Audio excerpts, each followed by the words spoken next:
All right, and welcome back, everybody. So this is starting the next section or the next subsection in 7.2, but I did want to address something from the previous lecture. I did say that in this example, I'm on this page, right? I'm on this section of the notes talking about gradient systems. And we're talking about talking about the converse of showing when a vector field is gradient. And in that example, I mentioned that this system, let me bring it back up. This system up here, no, a different example. So this guy, I have a proposed potential function, this negative arctan of y over x. I say that that is a potential function for for a particular system, and that's true. But the astute reader or the astute student, a student? Yeah, we'll go for that. We'll notice that this actually constitutes a closed orbit for that vector field. And if I'm saying that this is a gradient system, then that can't exist. So what's the paradox here? What's the contradiction? Well, it looks to me like I was not the most clear in saying what the issue is with that function. So that function exists, but I would only be able to apply it over half of this plane. So I would not be able to include the entire closed orbit that I circled here, this black orbit. That function is discontinuous across that, or as we go across that circle. So while this function, this potential function does exist, it's only valid where it is continuous. So sure, everywhere in the right half plane, everywhere in the left half plane, I can guarantee there are no closed orbits. But the minute I bridge between both at the same time, I have to be much more cautious. And I think that's all I want to say about this is that sure, this does constitute a gradient function, but again, I have to be very cautious of the domain over which it is defined. So that's all I will say there. And now we can go ahead and move on to the next part of the section, where if I go back one section here, talking about the damped pendulum for a moment, this is a, let's see, this is not a conservative system, right? In other words, that's what this first little computation is saying, is that if I were to try to construct a first integral that looks like the total mechanical energy of the system, then solutions actually have to lose energy over time. And that's what that final inequality is. We are showing that energy is dissipated as we move along solutions in this vector field.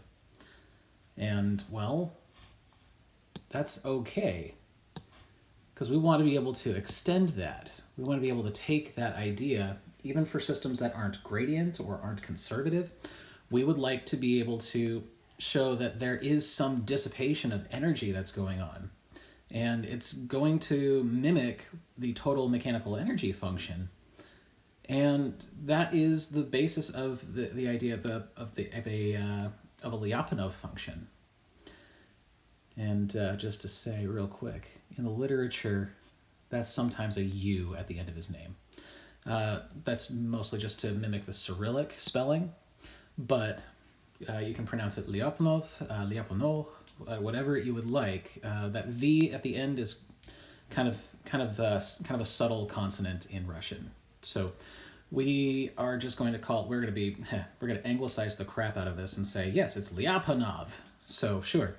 So we're going to look for Lyapunov functions now and see how they're used in practice. So the definition that we're going to take is to assume that we are in a system that has but one fixed point.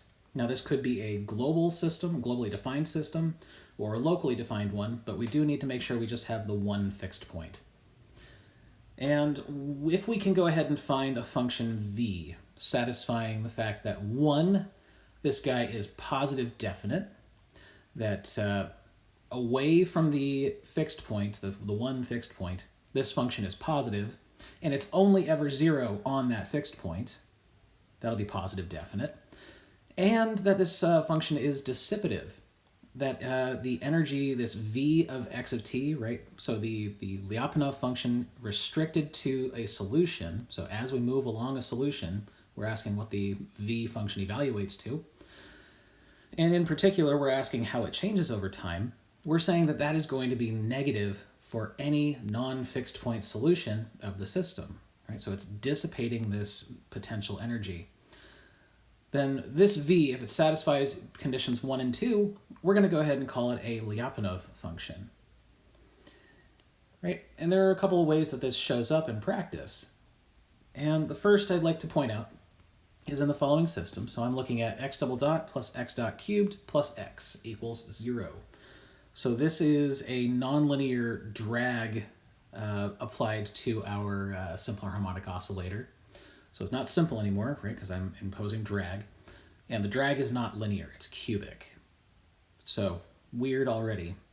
But you think of it as a second order nonlinear ODE, but you can also translate it with our usual trick into a two-dimensional first order system. So let's see what happens. I mean, is this a gradient system? Well, no. In the first component up here, the y differentiates down to a 1. And in the second component, the x differentiates down to a -1. So automatically, this is not a gradient system, right? We're not going to get equality of mixed partial derivatives in a proposed energy function, or a potential function, as it were. So that kind of ruins what we did for gradient systems, but we can still rule out closed orbits. Consider actually going after the energy function that we want, right? If this is mimicking our mass spring system, let's go ahead and use the energy function, or see what the energy function from that system can create.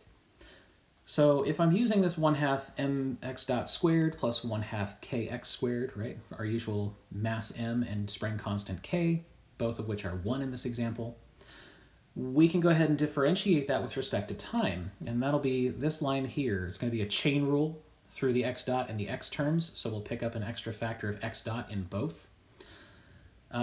So if I factor out that x dot, I will wind up with an x double dot plus x term, which is just x dot cubed from the original ODE. So in the end here, I only get this negative x dot to the 4th term, which I think we can all agree on is going to be a non-positive function. And in fact, the only way this guy is 0 is when x dot is equal to 0. So that means when x dot, when the position isn't moving, so there's no velocity, which means hopefully that we're sitting at a fixed point, or maybe we're at the top of an arch, right? We're at the top of a swing in the pendulum. So maybe we are at one of these locations in an x versus t graph. But if we were moving here, right? If we're saying that the energy is not changing, that would mean that the let's see. So we're balancing the kinetic energy versus the potential energy changes. I believe that means that this guy is actually sitting at an equilibrium rather than at the top of an arch, because this there's potential energy that wants to be moving in this system. I think if we look in our phase portrait, x dot versus x here, we are going to see, I believe, which way does it go? Yeah, it's going to go this way. We're going to see an inward spiral. And we can verify that numerically. The only time that this energy is going to be 0 is when we're actually, our velocity on this phase curve is 0. So that rules out the fact that this guy, let's see, that this energy, or the change in energy is equal to 0. So the only time that this equals 0 is when we're sitting on a fixed point solution. So closed orbits need to lose energy as we go along. And if I think about that, let me think about a closed orbit here. So let's say that we were looking at this location right here. So here's x of t, and we're going to start traveling around that solution. If the closed orbit existed, then as I move along, energy is going to have to decrease every step of the way because I'm not on a fixed point. And I keep going along and along. So eventually I have to come back to where I started, and I'll come back with strictly less energy than what I began with. But because this is a continuous function, right? 1/2 x squared plus 1/2 y squared, it's a polynomial, that's continuous. That means that I've lost energy, and I would have to jump back up to my starting point with a jump discontinuity. So that means that this is actually impossible. I can't close up an orbit, right? I cannot return to where I began because I've lost energy. I've dissipated some energy along the way. And that's the whole point. So even though the system isn't gradient, it is dissipative, right? It's dissipating energy to the point where we can't actually close up any orbits apart from fixed point solutions. So this is a theorem. If a system has a Lyapunov function, then its fixed point is globally asymptotically stable, right? It's where the energy, the solutions are not being attracted to any other location because we're kind of assuming this is the only fixed point in the system. And it's asymptotically stable, which automatically means it's Lyapunov stable, but it is the stronger form of stability, right? This is a very strongly attracting fixed point in the system if you can show there's a Lyapunov function for the system. So in particular, a corollary is that you will have no limit cycles or closed orbits in general if you can establish the existence of a Lyapunov function. And we can actually see that here. And once again, in the next example, we can show this is not a gradient system, right? It's that usual check, partial f partial y is not equal to partial g partial x, right? We don't get the equality of mixed partial derivatives off of our potential function that we would like to make, but we can construct a Lyapunov function. So let's build something that looks like total mechanical energy. So we're going to make a function E of x and x dot that looks like a kinetic energy term plus a potential term. And we're going to show that this, this total mechanical energy has to be negative almost everywhere. And the only place where it's not going to be negative is at the one fixed point in the system, which you can show is only at the origin. So let's try, right? In general, it's really difficult to construct these Lyapunov functions, but a great starting point is to mimic the total mechanical energy of a system. So we're going to try it. In fact, we're going to go ahead and do something to this effect. We're going to say there's some potential energy term x squared plus some kinetic energy term a y squared for some constant a, and we'll figure it out. This may not be a Lyapunov function for every choice of a. So we might have to figure out what specific a's this will work for along the way. So we're going to go ahead and establish, first of all, this guy is a positive definite function if a is a positive constant. In fact, it should be, ooh, what did I say there? And v is less than 0 if and only if that occurs. What was I smoking? Anyway, not entirely sure what that was supposed to say there. But the idea is that the only way for these guys to be, I think there needs to be a negative here, and this would have to flip the other way. No, it's the only way this is equal to 0, I think is what I was trying to say. Yeah, so let's put that back in there. This guy is equal to 0 if and only if this is equal to a, negative ay squared. There we go. Yeah, the only time this is going to work for a positive a is if, the only time v is going to be 0 is when we're sitting at the origin. I mean, that's just it's a paraboloid, right? The graph of this is a paraboloid. And paraboloids have but the one max or min. In this case, it's going to be a minimum. Therefore, we have positive definiteness hashed out. And we just need to make sure that condition 2, right, dissipation, is satisfied. So let's see how the energy changes over time. right? So if I'm looking at this original system, so I'm going back up here, it's this guy up here. Those are going to be my velocity term, the components of my velocity. I'm going to use them downstairs. So if we differentiate this guy, we'll get our multivariable version of the chain rule. Right, so we're going to have to differentiate v through x and y. No problem. If I look at x, I differentiate with respect, or if I look at v with respect to x, I'll wind up with a 2x. V with respect to y is going to pick up 2a times y. All right, so that's where the gradient vector comes from, that guy right there. And I have to dot that against the velocity term, right? Since I differentiated through a function without any t's in it, I had to differentiate each one of those component functions, x and y, with respect to t. Thankfully, those are functions of t, so we can stop the chain rule and just pick up an x dot versus an x dot by y dot term. That's our velocity. And we go ahead and substitute those guys in from our original system. So everywhere I see an x dot, I'm going to pop in a minus x plus 4y.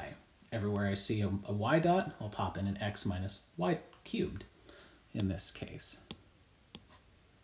So doing that, I see that I will wind up with this term down here. I'll wind up with a minus 2x squared, a minus 2ay to the fourth, and some combination of xy terms.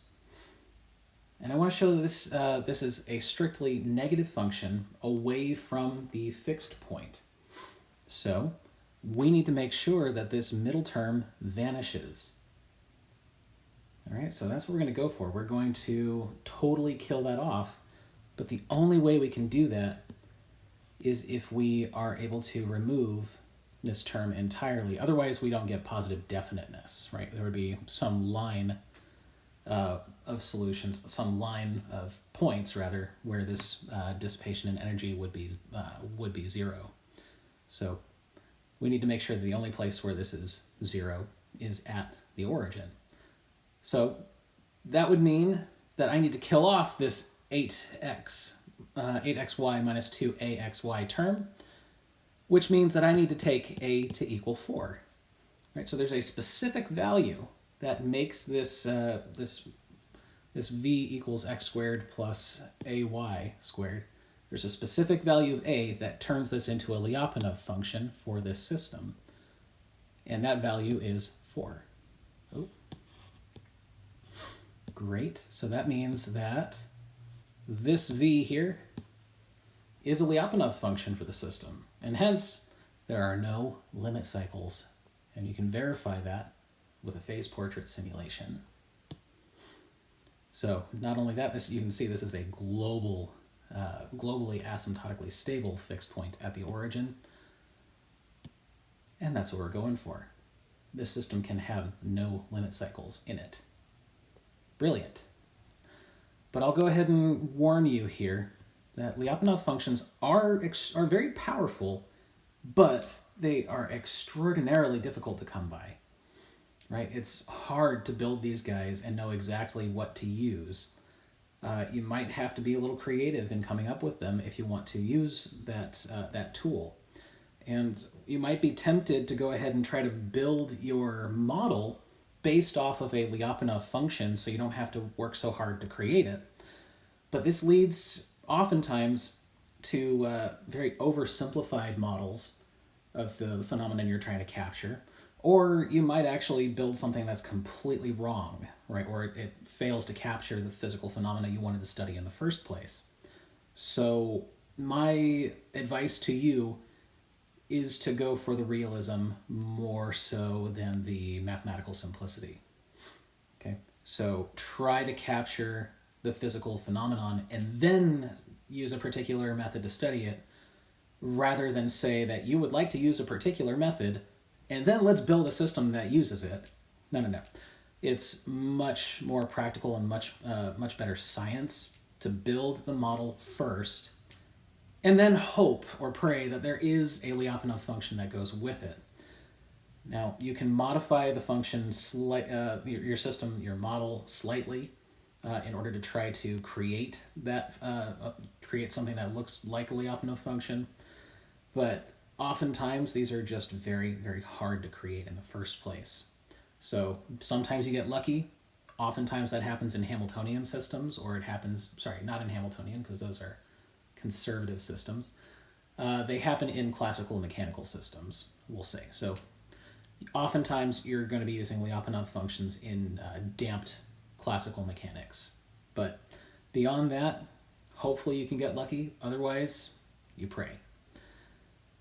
All right, that concludes this subsection, and I will see you in the next section to talk about Dulac's criterion.